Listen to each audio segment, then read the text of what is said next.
Olá, bem-vindos a mais uma conversa com o especialista. Estamos aqui hoje com a doutora Bárbara Murayama, que é médica ginecologista, especialista em cirurgia ginecológica.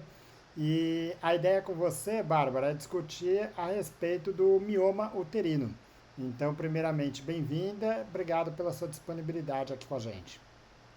Obrigada, João. É um prazer estar aqui com você, falando de um tema que eu gosto bastante.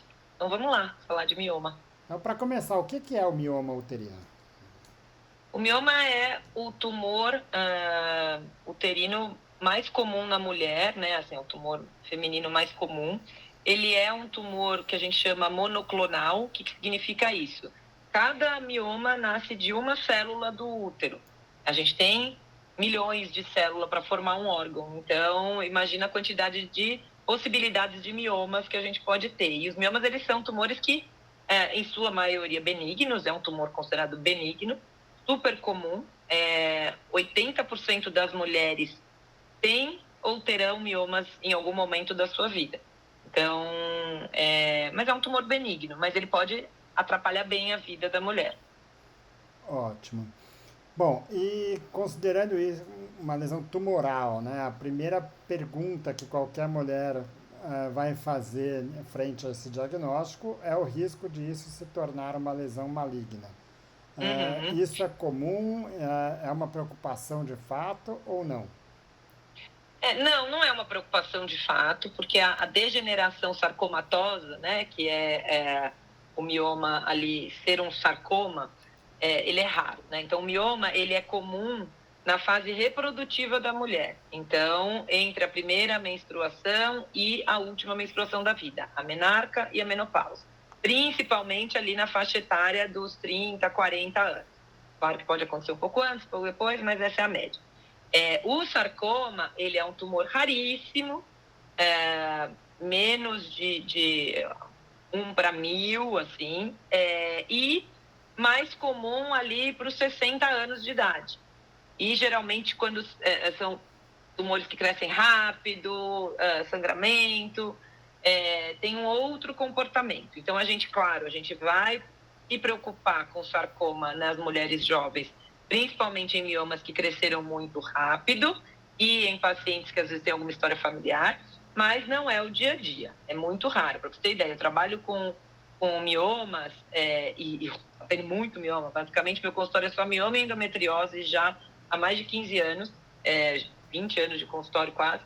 E eu peguei um sarcoma, 2 sarcomas ao longo da vida, né? E, enfim, então é muito pouco, raro. Então não é uma preocupação relevante do dia a dia, não. Para a maioria das mulheres, né? Isso, não. Ótimo. E quando é que você então vai desconfiar de um mioma? Quer dizer, quais são os sintomas, as queixas mais comuns da mulher com mioma? Os miomas a gente tem que olhar pela localização que eles estão. Então, o mioma, ele é um tumor que nasce na parede do útero, todos eles. E a parede do útero é como se fosse um músculo. Então, é tipo um bife, uma peça de carne, eu falo para os pacientes, para a gente imaginar. E se ele crescer mais para a camada interna do útero, para a cavidade do útero, o sintoma principal é sangramento, né? Então, são os chamados miomas submucosos. Eles crescem mais para dentro e eles vão causar sangramento. Se eles ficam só ali na parede do útero, em geral, se eles forem pequenos, não vão causar nada. Se eles crescerem mais para fora, também, se forem pequenos, não vão causar nada. Aí, se eles forem grandes, ou eles vão chegar até a cavidade e vão causar sangramento, ou eles vão crescer para fora e vão empurrar outros órgãos e causar os sintomas que a gente chama compressivos. Então, vão apertar a bexiga e vão causar sintomas urinários, vão empurrar o intestino, grandes vasos e causar sintomas de acordo com o que ele aperta, aumentar o volume abdominal, atrapalhar para engravidar, etc. Então, basicamente, dor, sangramento e sintomas compressivos, muitos sendo assintomáticos também. Ótimo. Bom, se você for olhar, você falou agora também da endometriose, são sintomas que também ah, são comuns, né? Talvez seja o principal diagnóstico diferencial do mioma. A endometriose? Não, na verdade, o principal, sim, a mulher normalmente que vem com mioma, geralmente ela está sangrando. Ou ela tem uma barriga maior, tipo, você palpa mesmo, né? E aí são miomas grandes. Ou ela tem sangramento, e aí é sangrando para valer, assim, sangrando de ficar anêmica, de às vezes receber transfusão no pronto-socorro, que é uma coisa que eu falo, João, uma mulher, se ela fala que está sangrando normal, tem a chance dela estar sangrando muito. Se ela fala que está sangrando muito, acredite, ela está sangrando para caramba. Porque a gente sempre acha que, tipo, é normal, eu sempre sangrei assim, mas geralmente é aumentar. Então, assim, coágulos, aumento dos dias. Então, se a mulher está sangrando demais, o diagnóstico diferencial de sangramento não é endometriose. É pólipo, é adenomiose, é hiperplasia do endométrio, é câncer de endométrio, são doenças que sangram, né, do útero, geralmente. Ou outros problemas, né? A gente tem aquela classificação que a gente chama palm coin, que são as lesões estruturais, são lesões do útero, são essas que eu falei, câncer de colo de útero também, lesões do colo, pólipos, miomas, adenomiose, hiperplasias e câncer de endométrio mais raramente, e principalmente nas mulheres mais velhas, e as lesões metabólicas, né? Então, questões de coagulação, questões hormonais, etc. Então, a gente vai... Esse é o diagnóstico diferencial por aí. E quando cresce, aí são os tumores, outros tumores, né? Mas eu vou fazer um exame de imagem e rapidamente já vou ter esse diagnóstico. Claro. Esses sangramentos, eles não têm nenhuma relação com o ciclo menstrual, ou vamos dizer, eles acontecem independente do ciclo? Geralmente eles começam no ciclo, eles são cíclicos. A mulher, em geral, vai começar aumentando. Eu sangrava 3 dias, passei a sangrar 5. Eu sangrava 3, mas antes era pouco, agora o primeiro, segundo, terceiro estão muito fortes. Putz, agora eu estou sangrando também quando eu tenho relação. Agora eu estou sangrando também um pouco na ovulação. Putz, agora eu estou passando o mês todo sangrando. Então, o que eu faço, eu passo o mês todo sangrando em casos mais extremos. Mas, geralmente, assim, a média é aumentar o período de fluxo que ela já tem.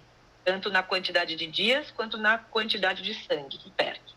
Tá, então também são cíclicos, então não é um sangramento... Em geral, sim. Não é que vem de uma hora para outra, o problema não. Em geral, não. Em geral, não. Pode acontecer, mas não é o comum. Tá ótimo. Existe alguma relação entre o mioma e a fertilidade da mulher? Sim. A maioria dos miomas, a gente vai considerar que ele não atrapalha a gravidez.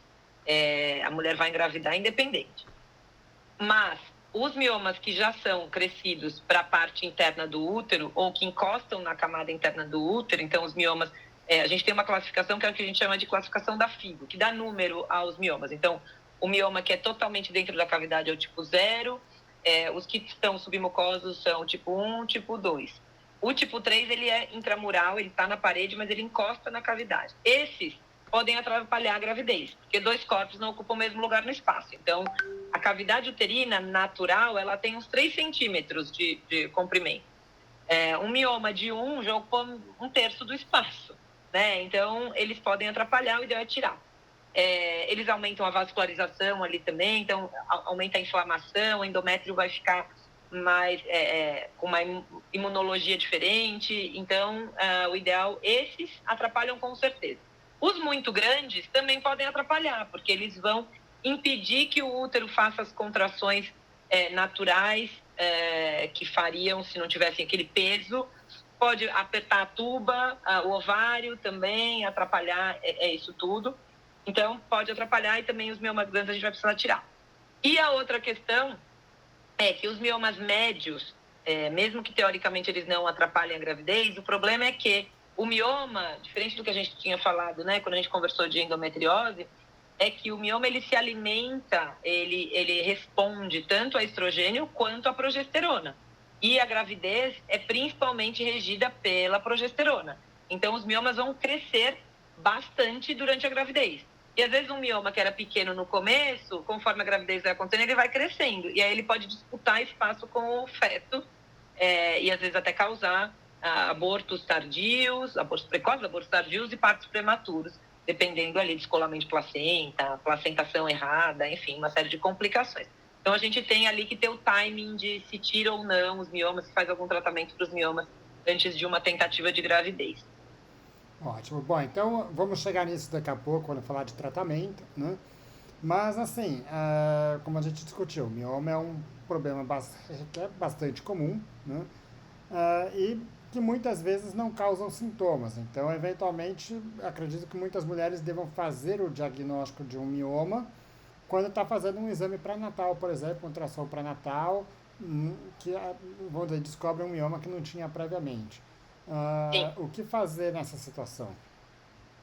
vai só acompanhar. A gente não vai tratar mioma durante a gravidez nem no parto.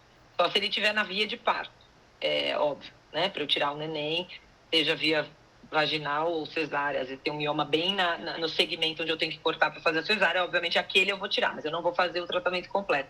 Porque o útero gravídico ele é muito vascularizado. Então, a gente não trata doenças ginecológicas a não ser emergenciais durante a gestação. A gente vai acompanhar e torcer para essa gravidez fluir e esse mioma crescer mais para fora do que para dentro, etc. Não há absolutamente nada que a gente possa fazer ali durante a gravidez, a não ser se começar a ter muita contração, fazer repouso, essas coisas, mas não tem nenhum tratamento específico. Seria considerada uma gravidez de risco ou não? Dependendo do tamanho. Às vezes, se ele é pequeno, não, vai tocar e não vai acontecer nada, né? E depois eles vão até diminuir um pouco de tamanho, depois do parto, depois do puerpério. O problema é só quando eles são muito grandes, mas que não é a maioria, né? A maioria vai ter miomas pequenos e que vai engravidar e vai ter parto e vai ter outro filho e nunca vai precisar de tratamento. A maioria das pacientes que tem miomas pequenos que não vão precisar de tratamento e que vão engravidar e natural e vão ter filho de termo e tudo bem. Então, há uma minoria que acaba sendo muita gente porque o mioma é muito comum e vai precisar de alguma terapêutica. Ótimo. Bom, então, partindo para o diagnóstico do mioma, você faz o diagnóstico. Bom, como é que você faz o diagnóstico dele? Bom, primeiro com a suspeita clínica, né? Claro. Aumentou o volume da minha barriga, eu tô sangrando, acho que pode ser. Aí o básico, ultrassom transvaginal comum, para ver o útero. Já tenho mioma, ok. Se a gente vai partir para um tratamento, ou se ele é muito grande, ou são muitos, ou eu vou partir para um tratamento cirúrgico conservador, eu vou precisar da ressonância. Porque a ressonância é o exame de imagem que mais próximo chega da diferenciação do sarcoma, do câncer. O ultrassom não consegue fazer essa diferenciação. Então, com a ressonância em mãos, mesmo que não seja um diagnóstico 100% só com a biópsia depois da cirurgia, mas pela avaliação de um radiologista experiente em mioma, ele vai falar, não, é mioma. Mais de 95% de chance de que isso é mioma, pode operar e conservar o útero e tirar só os miomas. Ou acompanhar, porque não é e tal. Então, aí a gente vai fazer a ressonância. Então, é ultrassom ou ressonância, né, do útero aí para acompanhar, basicamente. Então, o ultrassom é o exame Do dia a dia, para a maioria. E uma vez que você identifique um mioma, aí eventualmente você Talvez, eventualmente, a ressonância. vai precisar da ressonância. De pelve, E aí você tem como classificar também esses miomas, né? De acordo com a localização dele. Eu queria só que você me falasse um pouco disso de novo, mais porque para a gente poder discutir um pouco o tratamento, porque acho que depende disso. Né? Isso.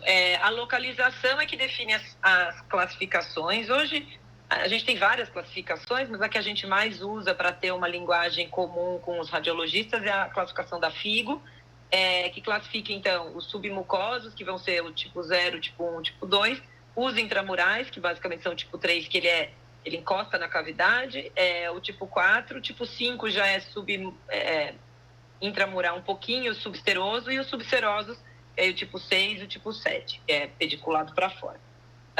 Então, cada um tem esse, e aí a gente vai também... Você não entendi. O subseroso está mais para a cavidade externa. Mas para fora. Isso, e os intramurais é no meio do músculo.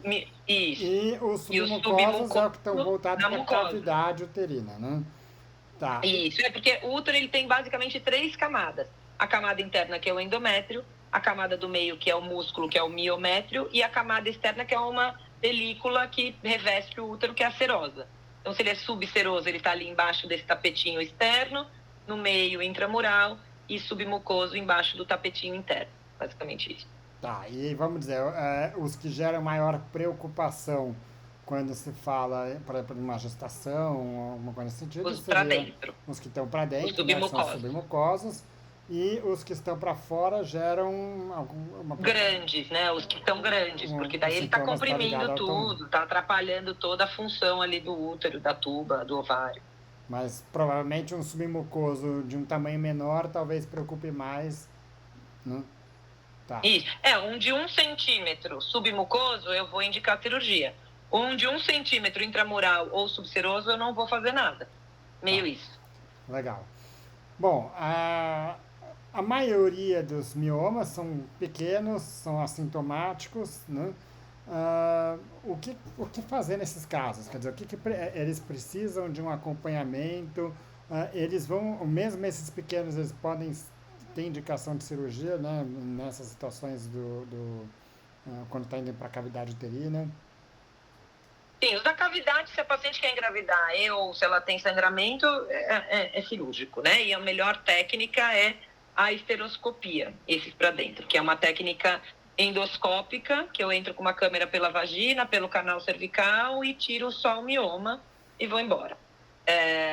Os miomas maiores, intramurais, pequenos, a maioria a gente vai só acompanhar e orientar essas pacientes, se ela tem sintoma, ou até o submucoso, se a paciente não quer engravidar e ele é pequeno e ela está sangrando, eu posso só tratar clinicamente bloqueando. Ela vai continuar com mioma, mas eu vou dar uma pílula para ela, por exemplo, e ela vai melhorar dos sintomas.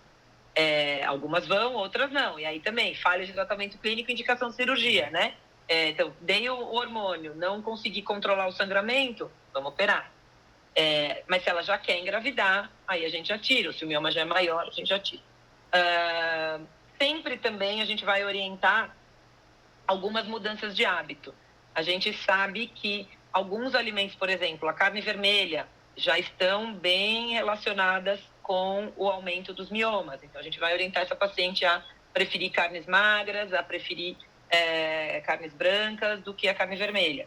A gente sabe que a vitamina D baixa piora os miomas. Então, também a gente vai orientar essa paciente, vai dosar ali, se a vitamina D estiver baixa, a gente vai suplementar. Então, tem algumas questões ali, né? E aí a gente vai operar ou não, depende da queixa. Então, a paciente que quer engravidar e tem sintomas, eu vou pensar em tratamento cirúrgico, e aí o ideal é a miomectomia, retirar os miomas, minimamente invasiva ou cirurgia aberta se a equipe não tem essa experiência em minimamente invasiva. Alguns casos eu vou poder fazer a ablação por radiofrequência, que é uma técnica que eu vou queimar os miomas com uma agulha. Isso é uma técnica mais nova aqui no Brasil, no mundo também, né? No mundo começou uns 10 anos antes aqui no Brasil, e no Brasil a gente trouxe em 2019 essa técnica. Eu tive a honra de ser parte da primeira turma que foi levada pela empresa para fazer o treinamento fora, lá em Madrid, e aí a gente trouxe essa técnica para cá. É uma técnica que a gente guia por ultrassom na cirurgia e entra com uma agulha e queima o mioma. Não serve para todos os miomas, serve para miomas intramurais que tenham pelo menos meio centímetro de distância da serosa, né, João? Para a gente não queimar um intestino que esteja passando ali, uma bexiga e tal. Até no máximo 4, 5 centímetros. E aí, claro, né, essa é a base. Tem colegas que já vão ser mais corajosos de fazer para miomas maiores, mas a descrição da técnica é para miomas de até 5 centímetros intramurais. Então, esses, para miomas bem pequenos, que a paciente às vezes tem medo que ele cresça, a ablação por radiofrequência é uma técnica legal, porque eu não vou ter que abrir um útero para tirar um mioma de 1,5, de 2 centímetros, mas eu tenho como parar o crescimento dele, porque eu vou queimar, aquele mioma não vai crescer mais. Podem nascer outros, porque, como eu disse no começo, é um tumor monoclonal, pode nascer de uma célula só. E aí é basicamente isso, né? A cirurgia de abrir a serosa, tirar o mioma, costurar o útero em cada ponto onde tiver mioma, né? Se a paciente tem um mioma grande, só uma lesão, uma incisão. Se a paciente tem múltiplos miomas, provavelmente ela vai precisar de mais incisões no útero e a gente vai ter que reconstruir esse útero aí. Ótimo. Bom, aqui a gente muitas vezes discute, talvez até de uma forma contrária, né, indo para o tratamento cirúrgico, porque tem casos em que você já vai indicar o tratamento cirúrgico como primeira alternativa de tratamento, né, especialmente por uma questão relacionada a uma expectativa de gestação ou, né, em casos por conta do tamanho dele, de tudo isso, né? Uhum, Agora, a maior parte dos miomas não precisam de cirurgia, né? sim, A mulher consegue conviver bem com ele, ou às vezes até sim, sem sintomas. Nesses sim, casos, as mudanças de estilo de vida, você já citou muito bem, né? Isso vai diminuir, de alguma forma, a inflamação e vai diminuir os sintomas da paciente. sim. O tratamento hormonal, ele é indicado em toda mulher que vai, vamos dizer aqui, quando não é feito tratamento cirúrgico, qual que é a indicação dele? Melhora de sintomas em paciente que não quer engravidar e que deseja também anticoncepção e que não tenha contraindicação de anticoncepção. É, é isso. Ele não vai, isso é importante dizer. Nenhum bloqueio hormonal vai tratar o mioma no sentido de fazer mioma diminuir, murchar, parar de crescer, nada disso. Os miomas vão crescer com, sem ou apesar dos hormônios. Os hormônios são para controlar sintomas em Ótimo. pacientes que não querem gestar agora.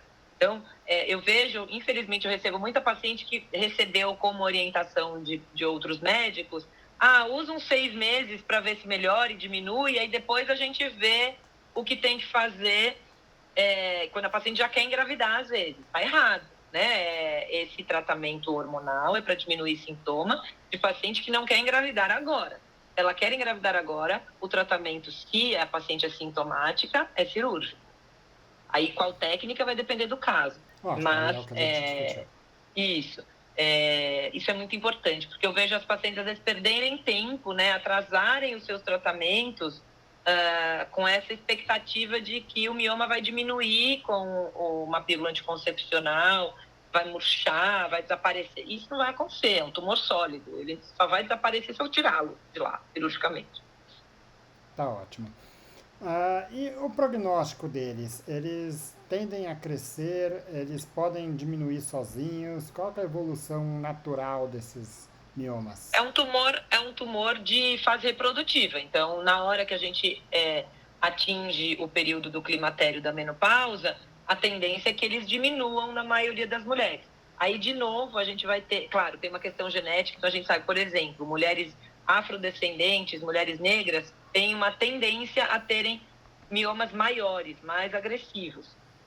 Não sabe por quê, mas isso já é estatisticamente comprovado. Ah, e na menopausa, então, quando as taxas hormonais caem, a gente vai ver uma diminuição dos miomas nos acompanhamentos. Porém, de novo, hoje nós passamos, em média, 1/3 da nossa vida depois da menopausa, no climatério, pós-climatério, porque a expectativa de vida aumentou. Muito bem, muitas dessas mulheres vão precisar de terapia hormonal para melhorar os sintomas dessa fase. Calorões, disfunção do sono, é, osteoporose, colesterol, enfim, todos os sintomas, libido. E aí, a hora que eu dou estrogênio para essas mulheres e progesterona, quando ela tem útero, os miomas podem crescer. Mioma cresceu é igual a esterectomia na pós-menopausa. Aí eu tenho uma outra preocupação oncológica. Então, a gente tem que continuar com o segmento atento das mulheres depois da menopausa, especialmente se elas vão fazer terapia hormonal ou em pacientes obesas, que a gente tem produção periférica hormonal também, que pode ativar, seguir ativando, e se é uma mulher que tem uma ingestão de carne muito alta, né, uma alimentação muito desregrada, que também pode ajudar ali nesse mioma a continuar crescendo e tal, né? Então, mioma que cresce ou gera sintomas na pós-menopausa, a gente vai ter que se preocupar. Uma outra preocupação que a gente precisa ter, João, é com o assoalho pélvico, porque esse assoalho pélvico das pacientes com miomas é um assoalho pélvico sobrecarregado ao longo do tempo. Então, a tendência é que essas mulheres desenvolvam com mais facilidade incontinências, né? Ou alguma coisa nesse caminho, da incontinência urinária, da perda de urina, da perda de gases e até fezes numa evolução maior. Então, independente se eu operar ou não operar essa paciente, é importante eu falar sobre isso e fazer uma reabilitação do assoalho pélvico com fisioterapia do assoalho pélvico, com orientação de emagrecimento para as que estiverem fora do peso adequado para a altura, etc. Isso também vai ser um trabalho que a gente precisa fazer com as pacientes portadoras de mioma. Ótimo. Bom, se a gente for resumir então, os submucosos eles têm uma tendência mais cirúrgica do que os outros tipos de mioma, né? E os outros tipos de mioma, eles podem se tornar mais sintomáticos se eles crescem bastante. Então, talvez essas queixas de sobrecarga no assoalho pélvico, tudo isso está falando nos grandes miomas, né? Essas lesões, elas podem ser tratadas cirurgicamente quando você está com alguma preocupação em relação à gestação, à fertilidade. Pode ser tratado com hormônios quando tem sintomas, mas não tem uma indicação clara para a cirurgia, podem ser só acompanhados. A maioria acaba sendo acompanhada porque são pequenos e não atrapalham a evolução, né? Uma vez que você fez a cirurgia, indicou a cirurgia, é comum ter complicações, aderências, sinéquias, enfim, que tipo de preocupação que uma mulher tem quando tem uma indicação de cirurgia para mioma? Então a gente tem que falar de basicamente 3 tipos de cirurgia, né? Então uma são as submucosas, né, as esteroscopias, que aí a minha preocupação geralmente são pacientes que vão querer engravidar depois, que estão com as sinéquias intrauterinas. Então, quando eu mexo no endométrio, cirurgias intracavitárias, eu tenho medo de formar cicatrizes dentro do útero. Então, eu tenho que fazer algumas coisas para prevenção disso. Uma das coisas hoje que a gente tem mais feito modernamente é o uso de um gel antiaderente dentro da cavidade, no ato da cirurgia. Então, eu tiro o mioma e já deixo esse gel. Esse gel deixa a cavidade uterina, as 2 paredes afastadas, né? E aí esse processo de cicatriz de um lado e do outro acontece independente, não gruda um no outro. Esse gel é absorvido em 30 dias, então é um tempo bom. E a gente vai para essa cavidade de novo fazer o que a gente chama de second look em até 3 meses, ideal uns 2 meses, 2 meses, para se ainda tiver sinéquias em formação, a gente desfazer essas sinéquias antes do período de 3 meses, que é o tempo de cicatrização total ali. Então, isso para esteroscopia. Você faz isso daí de rotina, quer dizer, não é de rotina. Todo paciente que faz uma miomectomia submucosa vai ter um segundo procedimento. Second look. Tá. É ideal que tenha. Ela pode não querer fazer, mas é ideal que tenha. Tá. O second look é o que mais está comprovado de que ajuda a prevenção de sinéquias, João. Então, assim, ele é super recomendado. Eu falo para as pacientes, elas não querem pagar para fazer comigo o second look, eu falo, faz no laboratório, mas faz, porque isso vai fazer, só de distender a cavidade de novo, uma sinéquiazinha que está se formando vai ajudar. Então, é muito importante. Isso também vale para as miomectomias extensas da parede, porque a gente já sabe que mesmo as que eu não abri cavidade, que eu tirei miomas mais externos, eu mexi na vascularização do útero. Então, eu posso ter sinéquia intrauterina. Se eu faço ablação para radiofrequência, eu posso ter sinéquia intrauterina. Então, esses passos de gel, de second look, eles servem para qualquer miomectomia ou ablação para radiofrequência também.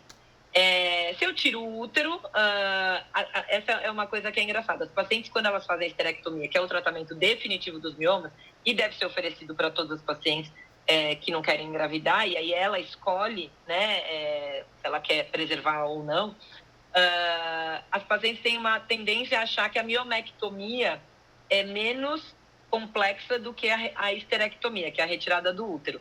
E, na verdade, não, né? A miomectomia de úteros, miomas grandes, múltiplos miomas, é muito mais difícil de fazer tecnicamente do que a histerectomia. Uma histerectomia hoje, por vídeo, por robô, a gente faz, às vezes, em 20, 30, 40 minutos. A miomectomia, cada mioma é uma cirurgia. Eu vou ter que ali ter uma preocupação de preservar. Então, é uma cirurgia, às vezes, mais longa e mais difícil. Então, isso é uma questão. A outra, assim, de sinéquia, de aderência pela via minimamente invasiva, nosso medo ali é não conseguir preservar o útero quando esse é o objetivo, porque tem esse risco, mas também não é alto. Na literatura, o que a gente tem de dado é um risco de perda de útero numa miomectomia feita por equipes experientes em torno de 5%. Não é alto, é baixo. Em equipes mais experientes, esse número vai caindo, né? Então, a gente tem uma taxa que tende a zero de perda de útero na nossa equipe, em miomectomias mesmo de úteros grandes, múltiplos miomas.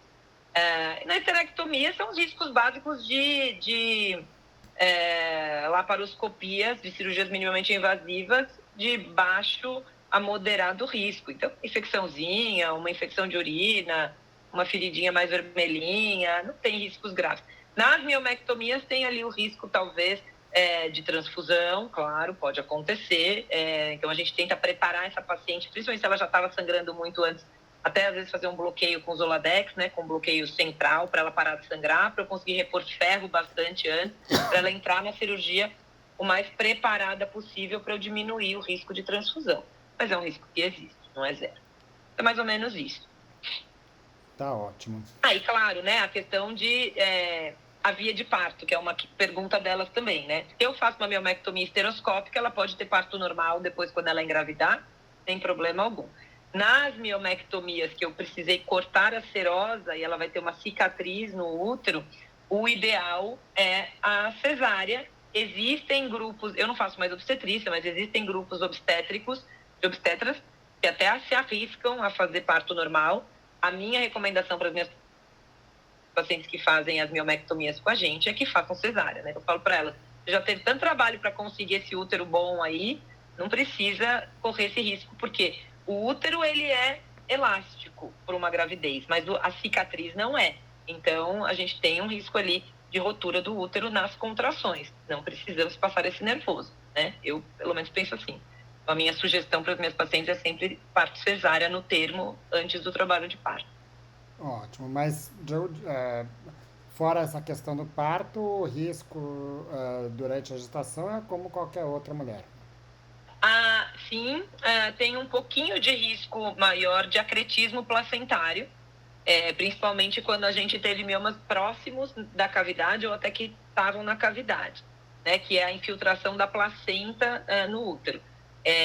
Isso os obstetras estão acostumados a tratar, então eles vão acompanhar esse paciente. Se há suspeita no ultrassom obstétrico, eventualmente vai fazer uma ressonância lá no fim, para eventualmente preparar o centro cirúrgico para um parto mais trabalhoso, com risco até de perder o útero na cirurgia.